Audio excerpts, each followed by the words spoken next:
बुलेटिनच्या सुरुवातीला बातमी बजेटच्या संदर्भातली आहे। केंद्रीय अर्थसंकल्पात महाराष्ट्रासाठी भरीव तरतूद करण्यात आली आहे। मुंबई मेट्रोसाठी 1255 कोटींची तरतूद करण्यात आली आहे, तर पुणे मेट्रोसाठी 699 कोटी देण्यात आले। या व्यतिरिक्त केंद्र सरकारचा महत्त्वाकांक्षी प्रकल्प असलेल्या मुंबई अहमदाबाद हायस्पीड रेल्वेसाठी सुद्धा भरीव निधी देण्यात आलाय। महाराष्ट्र ग्रामीण जोड सुधार प्रकल्प मुळा मुठा नदी संवर्धनासाठी सुद्धा निधीची तरतूद करण्यात आली आहे। या संदर्भात मुख्यमंत्री देवेंद्र फडणवीस यांनी ट्विट करून माहिती दिली आहे। देवेंद्र फडणवीस यांचं ट्विट काय आहे तर मुंबई मेट्रोसाठी 1255.6 कोटी, पुणे मेट्रोसाठी 699.13 कोटी, MUTP 511.48 कोटी,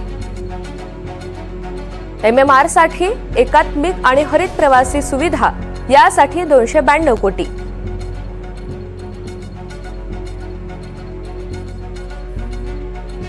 $792.35 कोटी, मुंबई अहमदाबाद हायस्पीड रेल्वे 4004.31 कोटी,